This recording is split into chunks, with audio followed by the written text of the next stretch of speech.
warahmatullahi wabarakatuh. Bertemu lagi dengan saya,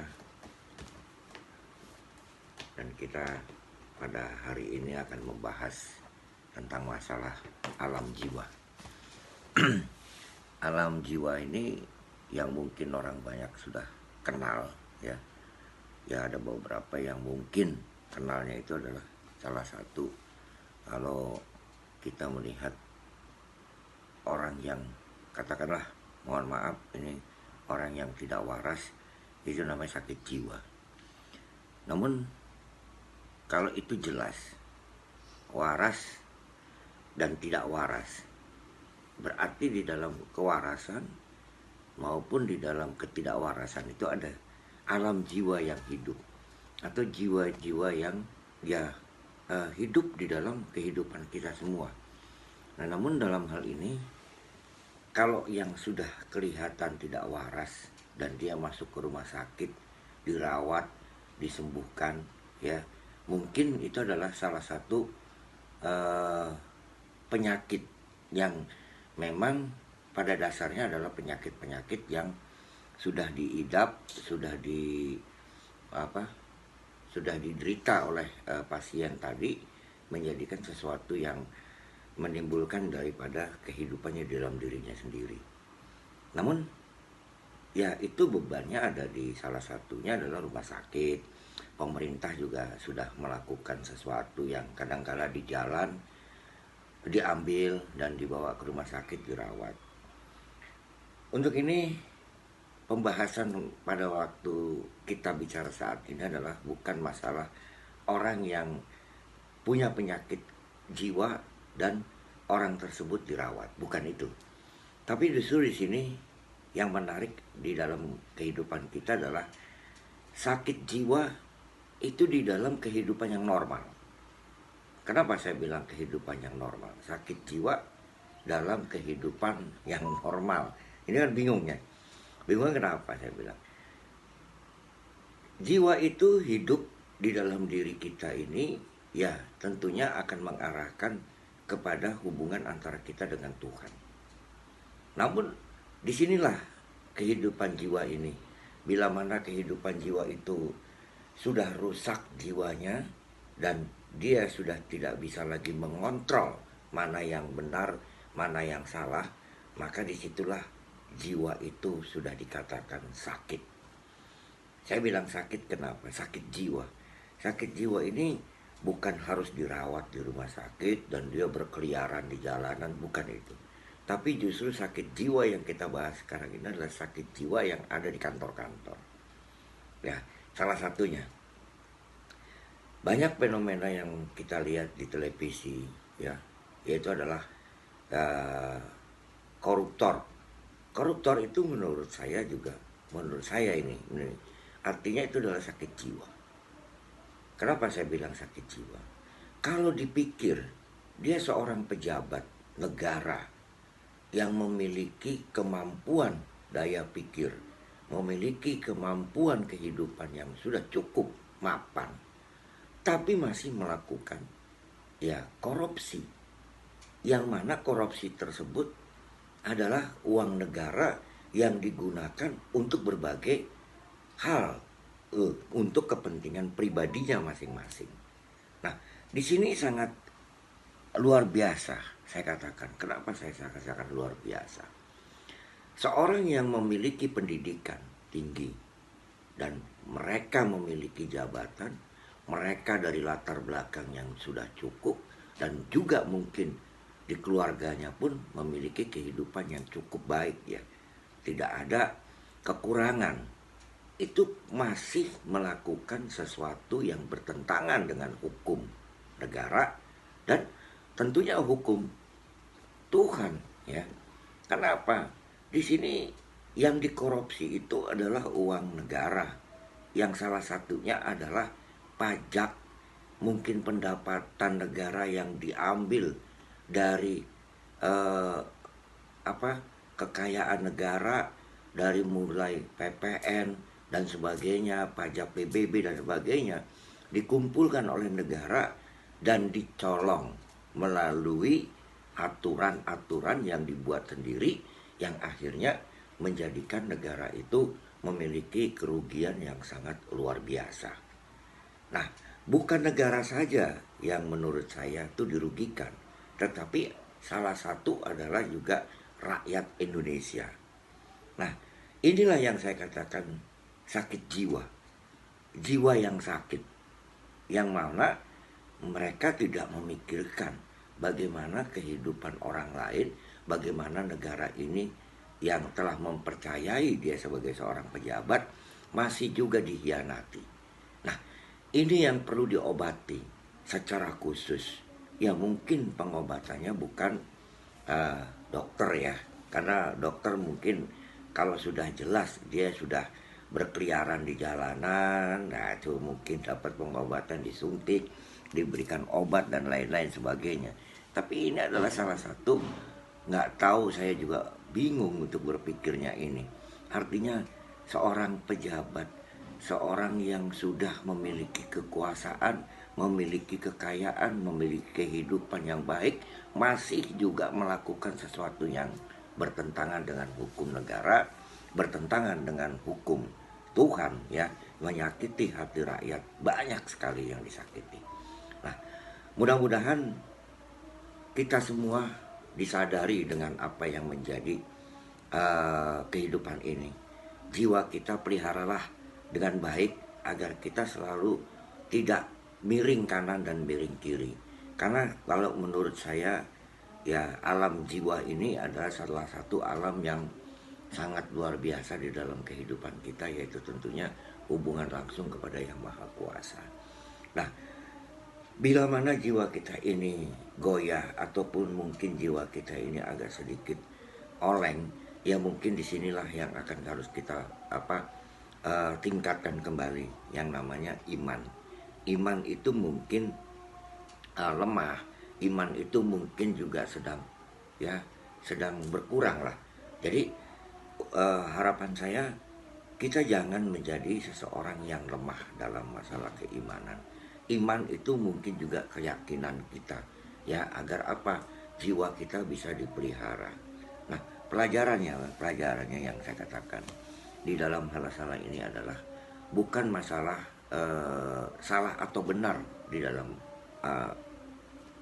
kondisi ini, tapi yang menurut saya adalah pola pikir seseorang yang sudah sedemikian mapan, yang sudah sedemikian itu hebat di dalam masalah prestasi. Mungkin dia sekolah, mungkin jadi S1, S2, S3, tapi kondisinya jiwanya lemah. Nah, jiwa lemah ini ya tentunya ada sesuatu yang yang membuat ini semua. Apakah itu memang dari dirinya, ataukah memang itu dari tuntutan daripada lingkungannya, ataupun hal-hal lain yang mungkin menyebabkan orang itu menjadi sakit jiwanya. Nah, banyak benar sekali ya kalau saya katakan sakit jiwa itu bukan berarti sakit jiwa ini adalah harus dirawat di rumah sakit dan dia ngoceh dengan kata-kata yang ngawur dan sebagainya, bukan. Tapi jiwa yang sakit ini adalah jiwa-jiwa yang ya salah melakukan benar kata dia tapi salah dari orang lain. Contoh yang sakit jiwa yang saya katakan yaitu korupsi tadi. Korupsi itu mungkin benar menurut dia sudah bekerja, dia sudah begini, dia harus dapat keuntungan, benar buat dia, tapi dia tidak sadar bahwa apa yang dilakukan itu menyakiti negara, menyakiti dari bangsa ini sendiri. Karena apa? Kita hidup kondisinya sudah sedemikian parah. Coba kalau kita melihat orang-orang di daerah terpencil, orang-orang yang kehidupannya di kota-kota besar, kondisinya masih kontrak, kondisinya juga masih kehidupannya sangat-sangat istilahnya di bawah. Nah, kalau itu mungkin yang kita lihat, mungkin iman kita akan menjadikan lebih kuat lagi. Dan akhirnya kita tidak menjadi sakit jiwa untuk menguasai harta kekayaan negara menjadi harta milik pribadi kita. Walaupun saya katakan tidak semua harta kekayaan negara itu yang akan diambil, tapi sebagian besar. Kalau korupsinya itu sampai sekian triliun, sampai sekian miliar, itu kan sudah besar. Orang kita sendiri saja nggak pernah ngelihat uang 1 miliar itu seberapa, ya aduh, apalagi orang-orang di bawah ini kan, ya kita sama-sama tidak pernah melihat tuh yang namanya uang miliaran. Tapi ya itulah yang kejadiannya. Maka satu yang saya ingatkan kepada kita semua, peliharalah jiwa kita, dan jangan sampai jiwa kita itu menjadi miring, jangan sampai jiwa itu kita menjadi sakit, agar bisa mendapatkan sesuatu hal yang selalu positif. Ya, jiwa ini dipelihara, jiwa ini sangat identik dengan kehidupan kita. Jangan dibilang kita tidak waras, ya, gara-gara kita hanya mementingkan pribadi kita dengan mengambil kekayaan negara untuk pribadi kita. Yang paling kalian harus ingat adalah satu, bila mana kita itu mengambil barang negara, bagaimana kita itu memberikan makan untuk anak dan istri kita dengan hasil uang korupsi yang kita berikan kepada anak kita dan kepada keluarga kita, apakah itu tidak mungkin nanti akan terjadi? Terjadi dalam arti apa? Anak dan keluarga kita pun akan kena imbasnya. Yang pertama, yang katakan, satu, imbas malu karena bapaknya seorang koruptor, ya, yang punya penyakit kejiwaan ini dipenjara, ditangkap oleh KPK. Yang kedua, dia juga malu yang selama ini memiliki harta kekayaan yang padahal sebelumnya mungkin itu adalah harta kekayaan yang dimiliki dari pemberian warisan ataupun hasil daripada pekerjaan itu sendiri yang halal. Tapi semuanya sirna. Karena apa? Kalau sudah dicap sebagai koruptor, maka orang tersebut pasti keluarganya kena imbas. Nah, kita jangan sampai melakukan hal itu. Dan saya juga mendoakan kepada orang-orang yang saat sekarang ini salah dalam perjalanan kejiwaannya, ya, yang menggunakan manfaatnya sebagai alat kekuasaan yang akhirnya menjadikan sesuatu korupsi, itu mudah-mudahan disadarkan dan diberikan diberikan sesuatu peringatan dari Allah Subhanahu wa taala agar dia sadar akan kesalahannya sendiri. Dan mudah-mudahan setelah nanti keluar dari penjara, keluar dari tahanan, ya, dia menjadikan orang yang lebih beriman, lebih kuat jiwanya untuk menghadapi kehidupan ini.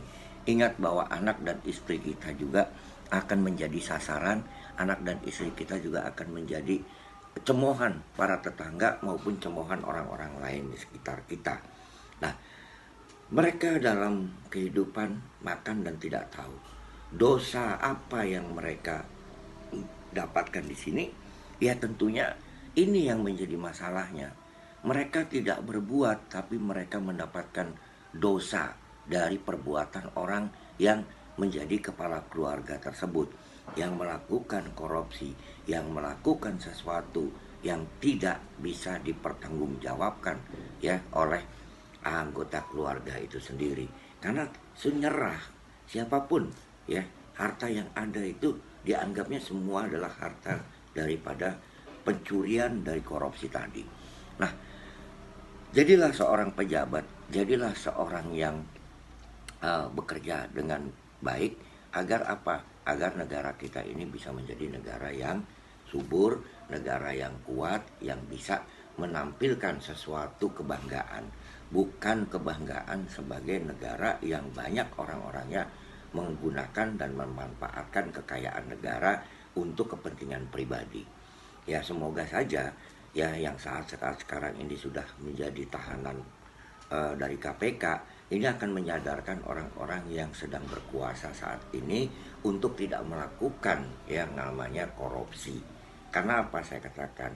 Inilah jiwa yang tidak sesuai dengan apa yang diinginkan Tuhan di dalam kehidupan kita.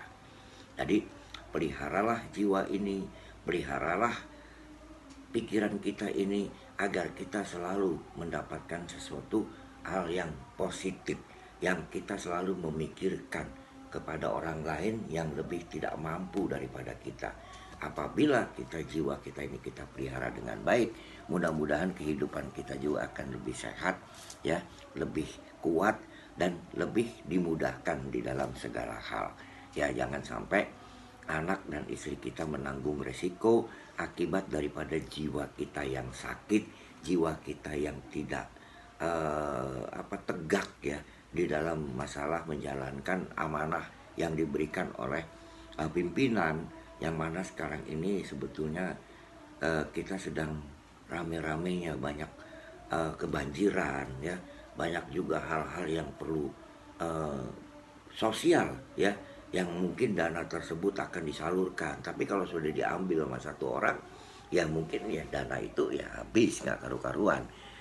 Harapan saya, belajarlah kepada orang yang sekarang ini dirawat yang sakit jiwa beneran, bukan sakit jiwanya dengan melatar belakangi ya itu tadi, jiwa yang nggak karu-karuan. Jadi belajarlah dari orang yang sakit jiwa, bukan yang jiwanya sakit. Nah kalau ini sakit jiwa itu harus dirawat di rumah sakit. Tetapi kalau jiwanya yang sakit, maka dia akan menjadikan seseorang yang pasti punya pikirannya yang selalu melenceng, selalu dia akan menghalalkan segala cara dengan apa yang mungkin dia kerjakan saat itu. Karena apa? Itulah jiwa yang sakit, bukan sakit jiwa, tapi jiwanya yang sakit. Nah, pelihara jiwa kita, terus kita lakukan hubungan ya kepada Tuhan Yang Maha Esa, agar kita selalu mendapatkan kemudahan, agar kita selalu mendapatkan yang namanya petunjuk-petunjuk yang benar, agar kita selalu diberikan jalan yang lurus ya, yang telah diberikan oleh para pejuang ya tentunya, yang mereka tidak mengenal yang namanya harta benda, tapi mereka hanya berjuang untuk melakukan kemerdekaan Republik Indonesia.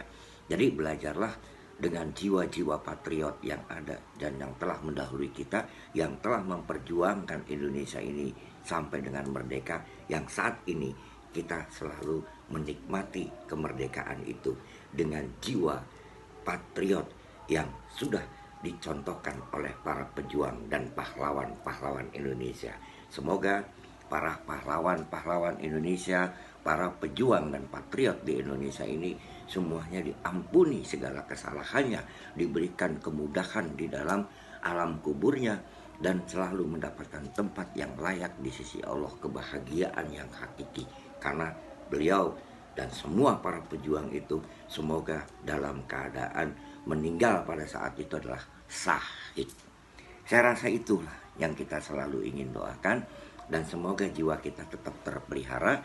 Jangan sampai jiwa kita itu menjadi sakit yang akhirnya kita kejeblos dalam suasana yang tidak perlu sebetulnya kita ada masuk ke arah sana. Dan mohon maaf bila mana hal ini akan menyinggung para koruptor semuanya, tapi inilah kenyataannya. Saya katakan ini berhubungan dengan jiwa. Nah, untuk itu saya akhiri sementara ini, dan saya ingatkan, berjuang dengan jiwa yang kita sudah dicontohkan di dalam perjuangan para patriot bangsa Indonesia. Selamat beraktivitas dan sehat selalu buat kalian. Sukses dan salam satu jiwa. Assalamualaikum warahmatullahi wabarakatuh.